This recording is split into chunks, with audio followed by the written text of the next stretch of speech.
Just remember, you don't have to defend me. And at the bottom line, you know no defense is called for.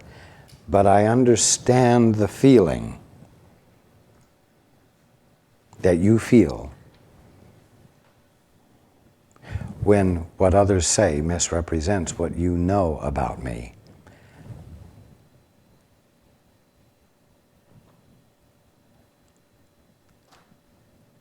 You do fairly well at biting your tongue and not becoming obtuse in defense of me.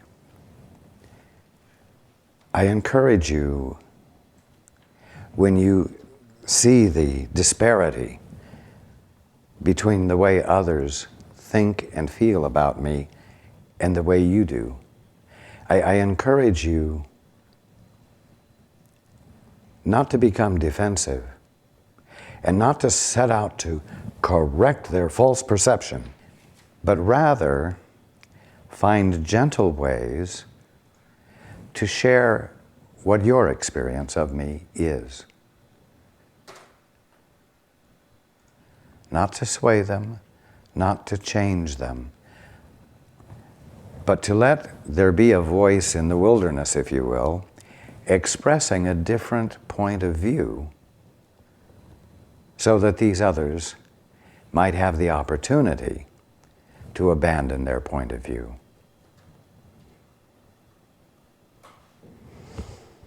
Oh, there are so many who misunderstand me and think poorly of me. But you know what? It doesn't change who I am. It can't. And so there's no threat to me. And nothing is called for on my behalf. What's called for is something on behalf of the person who has the misunderstanding, the misperception, and is therefore suffering from that misperception. And always what answers that is the loving expression of an alternative point of view. You see? A loving expression of an alternative point of view.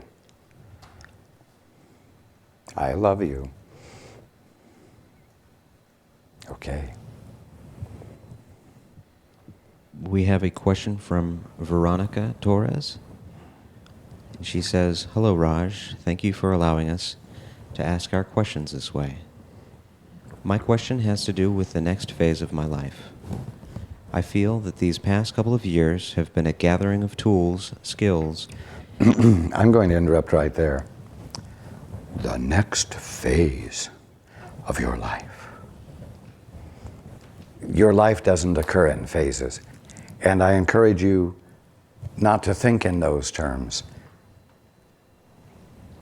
You may experience thresholds of awakening.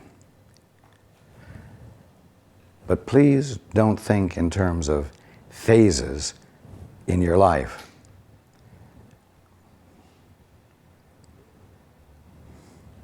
Like BC and AD.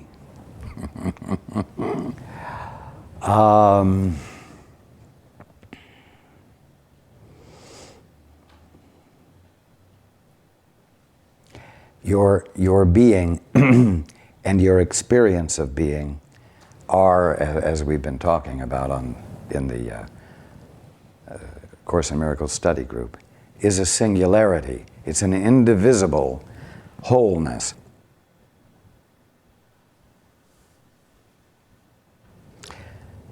And so as you watch things reconfigure, don't think of the reconfiguration as a line of demarcation between something and something else. Simply ride the wave, as it were, and abide with the reconfiguration. It's all the singularity unfolding without becoming divided. Okay, continue with the question. Well, it feels like For the past couple of years, I've been gathering the tools, skills, and people for a new phase and direction in my life. It is though I am building something. I have gone to the hardware store and acquired everything I need, including a wonderful place to live, companionship, community, the work I do with Elohim, my health, and so on. But now all I'm missing are the blueprints. Ah, the one thing you'll never get. That's the good news.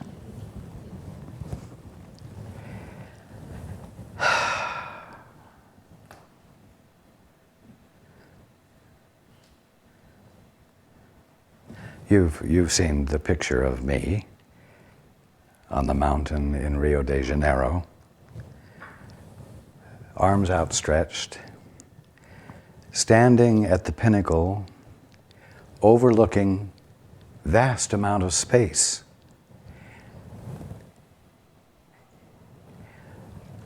All that has been unfolding here has brought you to the point of standing at, in so many words, the edge of the cliff with nothing but yourself to present or be, and still not knowing who you are. I will tell you, this is progress. Because when you think you know who you are, you're stuck. When you think you know who you are locked into a freeze-dried, still picture.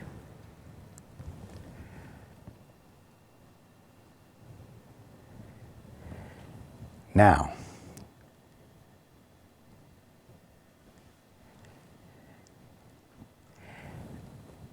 you're at a point of having to say, let her rip. That's a modern way of saying, thy will be done, Father.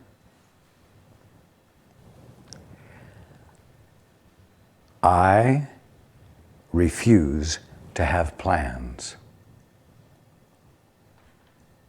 I refuse to make up a goal. After hearing what Raj has said today, I don't want a blueprint. I don't want to be provided with a new freeze-dried picture of me to be. I'm willing to stand at the threshold of I don't know what and let you lead the way. I yield to you, and I will be where you would have me be, when you would have me be there, without asking for an explanation and without expecting a conclusive understanding when whatever I'm going to do or be is over. I am encouraging you to let yourself be in the flow of that which you're not in charge of and be happy with it,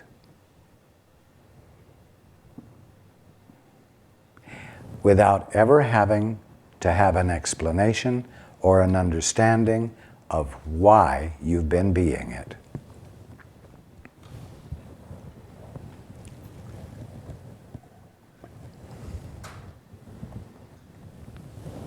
Bob, there's an example of loss of control, loss of structure.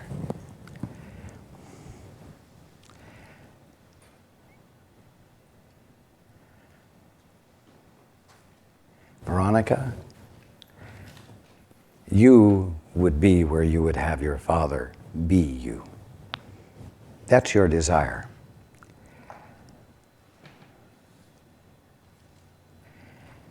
And I'm going to tell you and Bob both something. When you dare to yield that completely,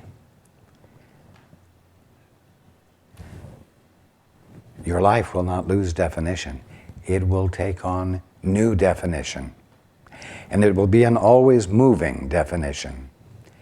You might say a constant redefinition that in every moment is identifying fulfillment of purpose. God's purpose, not yours.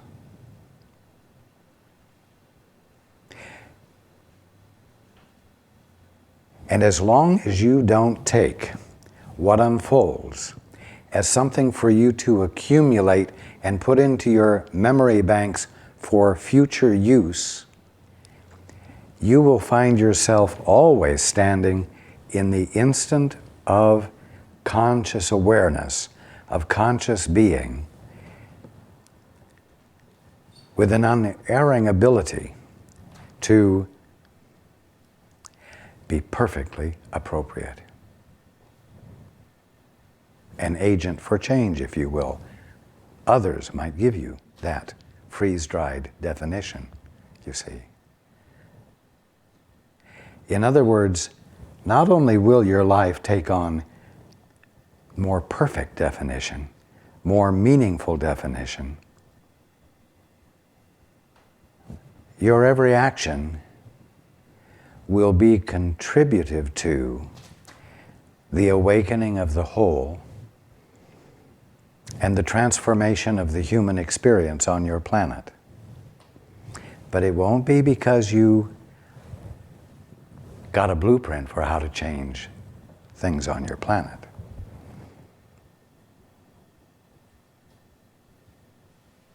Rather, it will be because you really have dared to say, Father, I have no plans for myself today. What would you have me do? What would you have me be? Where would you have me be? What would you have me say?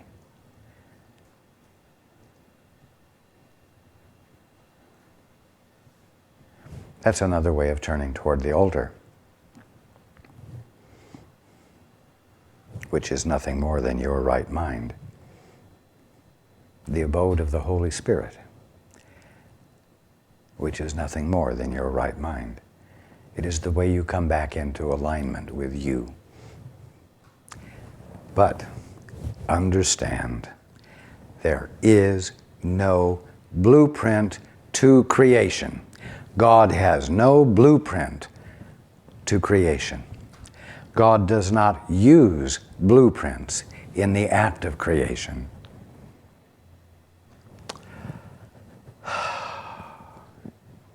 Dare to stand out there on the point, on the edge, and dare to take the next step when it doesn't appear that there's anything to support you. Dare to trust.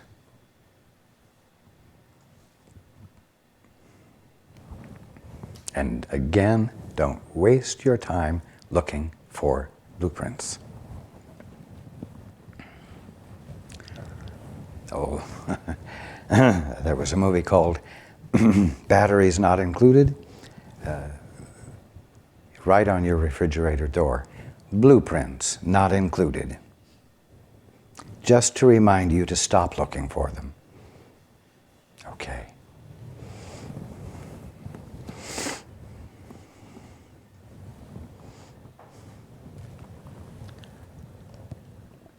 All right, we had a follow-up from Serena Rocky. She says, my follow-up is, can you describe my guide's energy a little? Or tell me something that can help me recognize them so that I can feel their presence like I feel yours? No, I cannot. You will have to invite that from within yourself. You will have to invite your guide to reveal that to you. It will come with your willingness for intimacy with your guide. That's the only way. I guarantee you, you will recognize it. So, what I'm saying is, the only way you will find out is as a result of an invitation for intimacy, for connection with your guide, and persisting in that invitation. Understanding that the moment that invitation is there, your guide will be responding.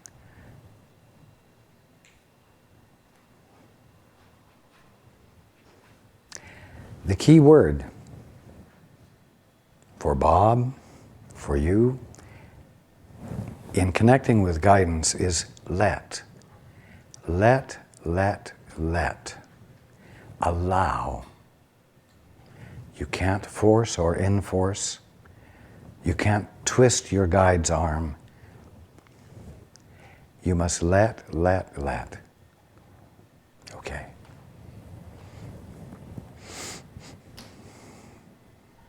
Okay, a question from Marcus Jungman. Indeed. How can I work with guidance? I have asked for it many times, but I am unsure if I am hearing anything. Quote unquote, hearing.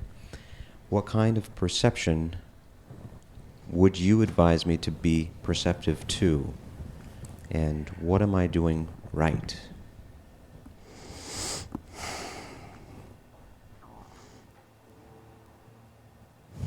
What you're doing right is that you are inquiring, asking for guidance. You are willing to be undefended enough to invite something else into the presence of your mind, which means you're letting the imagined boundaries of your mind be weak enough to be penetrated. And this is the way isolation and separation is undone. That's what you're doing right. Now, you do indeed hear.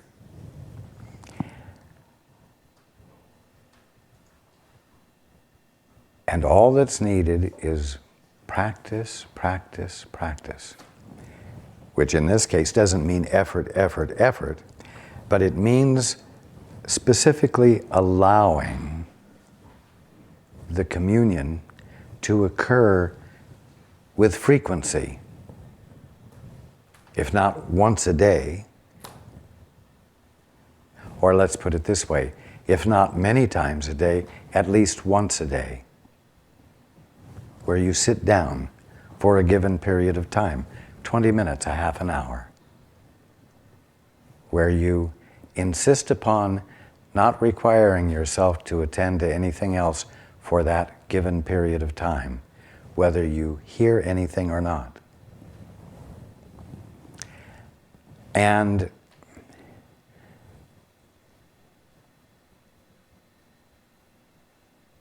just do it over and over again. It is through the practice or the repetitive experience of hearing that the process of hearing becomes clearer.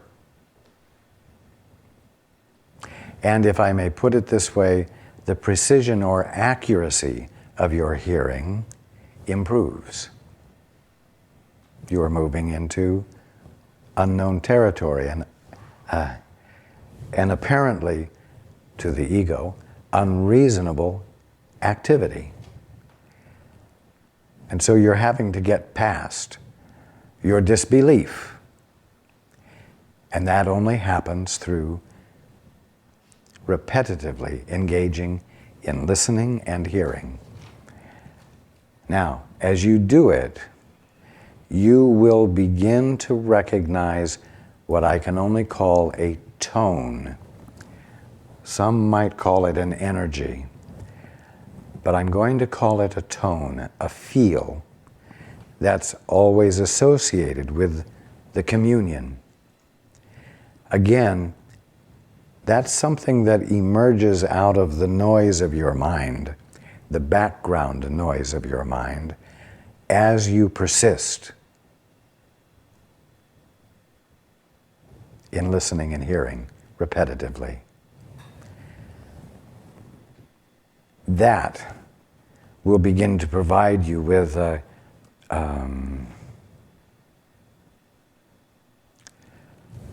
measuring stick of sorts to know when you're really hearing and when you're making it up. Another thing that you'll notice is that when you're really hearing, there will be no unsettled feeling in the pit of your stomach, the place where anxiety is usually felt.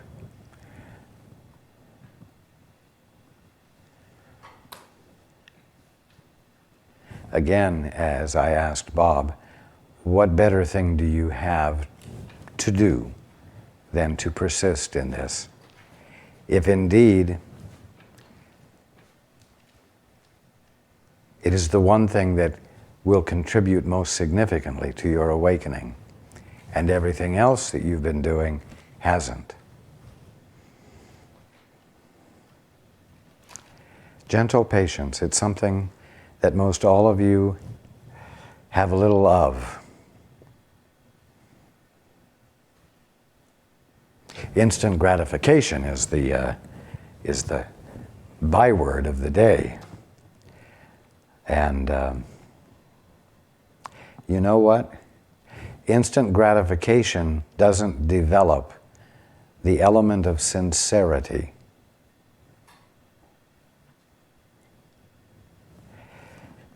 Patience means that your desire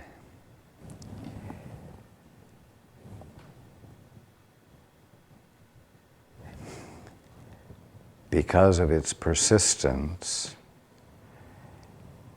may embody sincerity that you are embodying.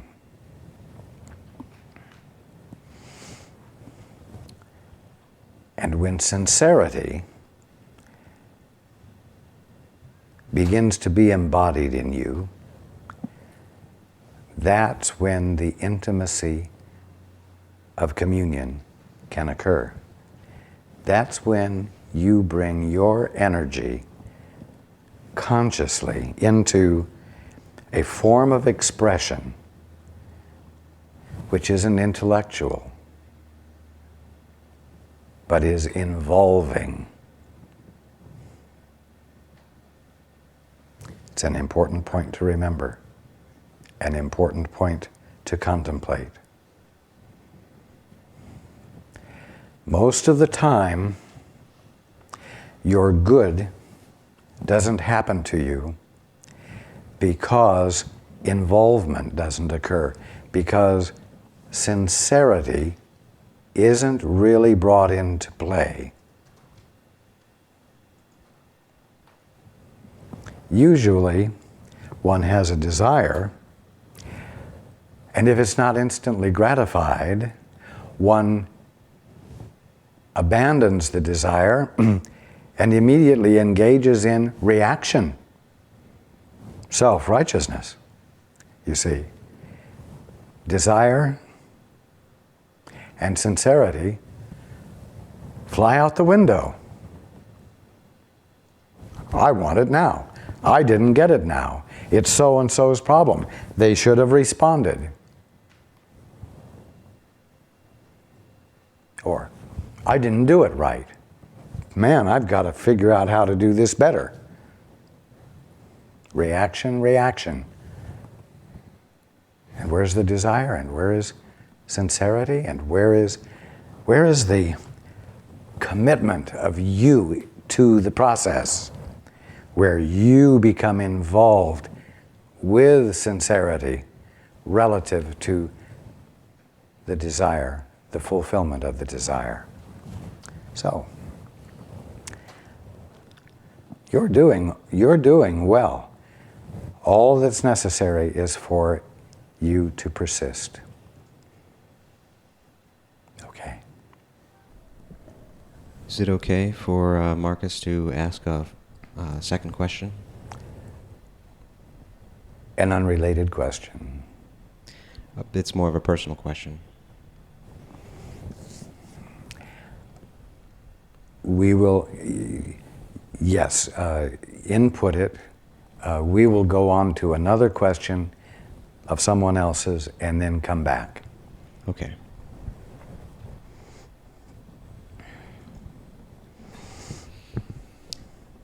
Connie wants to ask a question. Indeed. She asks, my 2 sons suffer with what the world calls mental, emotional illness. What is so terribly hard to watch and deal with is their self-hatred. What is happening with them? What is happening with them? And is there anything I can do to help? And besides prayer, is there any other way to help myself? First of all, it's not your fault. You didn't neglect them in any significant way as they were growing up to bring this on. To put it simply, with both of them, it's an addiction. And this is not the first lifetime in which they've been dealing with it. They are addicted to a so-called pleasure at self-depreciation.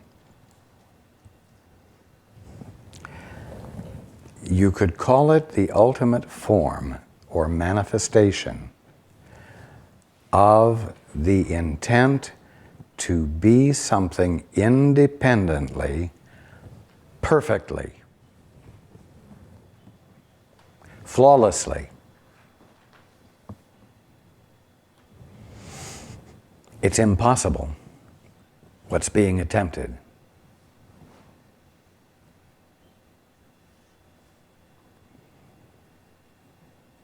And as long as they bring all of their, I'm going to call it divine power, to bear upon the attempt to do something impossible, they're going to be miserable. And because they feel that they're independent of their source and capable of being that flawlessly, and because they feel the power of their will, the power of what they divinely are, but having disowned the divinity of it, they engage in an unmerciful attack on themselves, ultimately for the purpose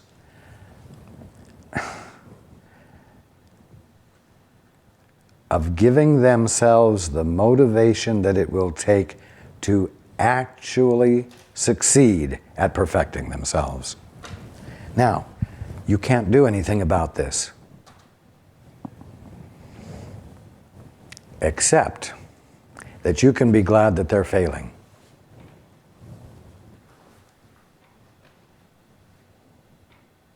You can be glad that they're failing. You can be glad that they are not succeeding at fooling themselves into thinking that they are succeeding. What can you do? What can you do to feel better?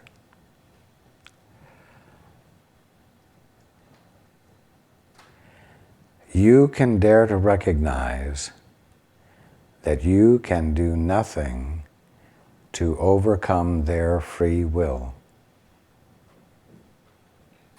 That means that you're going to have to be willing to allow them to be in this horrible space that they are in, so that they might feel it so completely that the light bulb finally goes on and they say, I can't do it because it can't be done, and I'm going to stop trying to do the impossible.